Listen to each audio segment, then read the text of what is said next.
আজি বতৰটো বেয়া হ'ব নালাগে, ৰ'দ নিদিয়ে কিন্তু বৰষুণো নিদিবই চাগে। আৰু এনেদৰে থাকিলে ভালেই লাগিব, ক'ৰবাত ফুৰিব যাবলৈও ভাল হ'ব।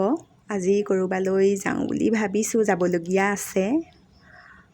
নমস্কাৰ, আজি মই মোৰ ভ্লগটোলৈ আপোনালোক সকলোকে স্বাগতম জনাইছোঁ। আশা কৰোঁ আপোনালোক সকলোৱে ভালে কুশলে আছে আৰু সদায় ভালে কুশলে থাকক। আজি মই কি কৰোঁ দিনটোত আৰু ক'লৈ যাওঁ তাকে দেখুৱাবলৈ ওলাইছোঁ। আপোনালোকে ভিডিঅ'টো শেষলৈকে চাব বুলি আশা ৰাখিলোঁ। এয়া চাদৰখন লৈ লৈছোঁ আৰু এইখন দহি বতা হৈ গ'লগৈ। দহি বতাৰ কামটো কৰি ল'লোঁ আৰু এতিয়া এইটো ব্লাউজটোও কাটিম। এয়া চিৰা দৈ, আজি ৰাতিপুৱা চিৰা দৈকে খাই যাম। এখেতৰ কামত যাবলৈ ওলাইছে, ছোৱালীয়ে তাই টিউশ্যনত যাব ওলাইছে আৰু ছোৱালীক বাই বাই দিছে। আৰু এইফালে আপোনালোককো বাই বাই দিছে দেই। আজি মই এতিয়া দোকানত যাম আৰু ইহঁত গ'ল যেতিয়া, ইহঁত দুটা গ'ল যেতিয়া আৰু ময়ো এতিয়া দোকানলৈ যাবলৈ সাজু হৈছোঁ। আৰু এয়া আহি আছোঁ দোকানলৈ, দোকান পায়ে গ'লোহি। এইয়া মোৰ দোকানখন আৰু এয়া দোকান খুলি ধুনীয়াকৈ সাৰি মুচি চাফ চিকুণ কৰি ল'লোঁ আৰু এতিয়া মই কামত লাগি যাওঁগৈ বুলি ভাবিছোঁ। আৰু এতিয়া মই লৈ লৈছোঁ এয়া কাপোৰ, মেখেলাখন চিলাম, যিহেতু চাদৰ দহি বটিলোৱেই, এই মেখেলাখন চিলাই লওঁ। আৰু এতিয়া মই দোকান বন্ধ কৰিবলৈ ওলাইছোঁ, ঘৰলৈ যাম। 2টাই বাজিল, ছোৱালীজনী আকৌ টিউশ্যন যাবলগীয়া আছে, গতিকে ধুমধাম মই বিলাহী আলু পিঁয়াজ ফটাফট কাটি ল'লোঁ। আৰু এয়া চিৰাখিনি ৰৈ গ'লগৈ, তাই নেখালে, তাই ৰাতিপুৱা ভাত আৰু মাছ ভাজিৰে খাই গ'ল।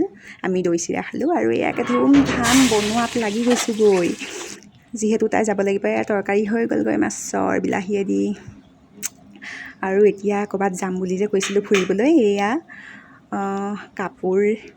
এইযোৰ কাপোৰ পিন্ধি যাওঁ বুলি ভাবিছোঁ। এয়া দহিটো বটিলোৱে, কেনেকুৱা লাগিছে জনাবচোন দেই, ভাল লাগিছেনে নাই দহিটো। এইটো ব্লাউজটো মই চিলাইছিলোঁ আৰু এয়া এনেকৈ ডিজাইন দি লৈছোঁ পিছফালে। এনেদৰে এইযোৰকে পিন্ধি যাওঁ বুলি ভাবিলোঁ। আৰু এতিয়া মই চাদৰখন ভালদৰে কোচ দি লওঁ, মই বিচনাত এনেদৰে পাৰিয়ে কোচ দিওঁ।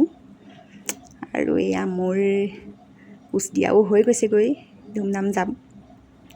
আৰু এতিয়া মোৰ হৈ গ'লগৈ আৰু এয়া আহি আছোঁ মই, যিহেতু ইহঁত টিউশ্যন গৈছে, মই অকলে আহি আছোঁ। দোকানখনো ভালদৰে বন্ধ কৰি ল'বগৈ লাগিব আৰু তাৰপাছত গোটেইকেইটা লগ হৈ পেলাই যাম আৰু এঠাইলৈ যাবলগীয়া আছে। আৰু এয়া আহি আছোঁ বাটত। সেউজীয়া পৰিৱেশ চাই কিমান ভাল লাগে নহয়নে? সেউজীয়া ঘাঁহ বন, গছ গছনিবিলাক দেখি কিমান ভাল লাগে। আৰু বানপানী আহিলে যে কিমান বেয়া লাগে। এইবাৰ কি হয় ক'ব নোৱাৰোঁ, আৰু বানপানী আহেই নেকি। এতিয়া প্ৰথমে যাম মানুহে ঘৰলৈ, বৌগৰাকীয়ে মাতিয়ে থাকে, মই যাব নোৱাৰোঁ। আৰু এয়া আহি আছোঁ। আৰু তাৰপাছত আহিলোঁ মেলালৈ। ইয়াত মেলা হৈ আছে, বাণিজ্য মেলা, তাত সোমালোঁ গোটেইকেইটাই। সোমাই এয়া কেপেনা চালোঁ, কেপেনা ভাল বিচাৰিয়ে নাপাওঁ, এইকেইটা পচন্দ হ'ল আৰু ছোৱালীজনীয়ে তাকে লৈ ল'লে, মই কিনি দিলোঁ। আৰু এতিয়া এয়া চাওক, এয়া বাণিজ্য মেলা হৈ আছে। এয়া কিতাপৰ দোকানতো সোমালোঁ, চালোঁ কিবা দৰকাৰী কিতাপ। আৰু এতিয়া মিঠাই দোকানতো সোমালোঁ, আহি ঘৰ পালোঁহি। মিঠাই অলপ ল'লোঁ, এই কেপেনা ল'লোঁ, গ্লিচাৰিন এটা ল'লোঁ আৰু এয়া কলো ল'লে। ভীমকল খাই সিহঁতে ভাল পায়, খাব লাগে। আৰু এয়া বজাৰ কৰিলোঁ আৰু বিভিন্ন বজাৰ, কাপোৰো অলপ কিনিলোঁ। আৰু এইকেইটা বনালোঁ, এইকেইটা কিহেৰে বনালোঁ গম পাইছেনে? এইকেইটা এই চিৰাখিনি ৰৈ গৈছিল যে, তাই নেখালে, পেলাইহে দিব লাগিব চিৰাকেইটা। গতিকে ধুই থোৱা চিৰা যেতিয়া ভালদৰে সানি ল'লোঁ, লৈ পেলাই তাত অকণমান নিমখ দিলোঁ, চেনি দিলোঁ আৰু অলপ চুজি দিলোঁ আৰু অকণমান আটা দিলোঁ। চুজিৰ পৰিমাণ বেছি দিছোঁ, আটা কমাই দিছোঁ, কাৰণ চুজিটো দিলে খাবলৈ কোমল হয়, ভাল লাগে সোৱাদটো। আৰু ভালদৰে সানি ল'লোঁ। সানি লোৱাৰ পিছত তেনেদৰে লাড়ু বনাই পেলাই হেঁচি দিলোঁ। আৰু তাৰপাছত কি কৰিলোঁ, আকৌ কেইটামান চুজি ল'লোঁ, তাতে আৰু অকণমান আটা মিলাই পেলাই অকণমানকৈ গুলি ল'লোঁ। গুলি লৈ পেলাই তাত লেটিয়াই মই ভাজি দিলোঁ তেলত। আৰু খাবলৈ যে কিমান সোৱাদ লগা হৈছে।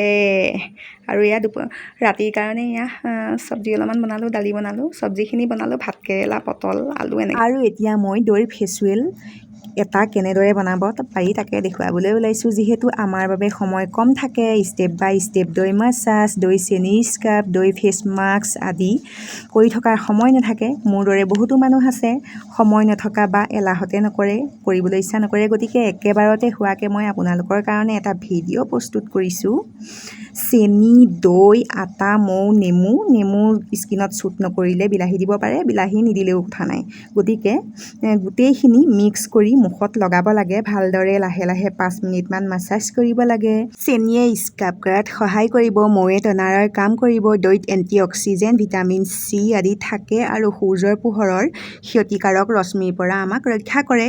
সেয়ে দৈ স্কিনৰ বাবে উপকাৰী। স্কিন মিহি কৰে, মুখৰ উজ্জ্বলতা বৃদ্ধি কৰাত সহায় কৰে।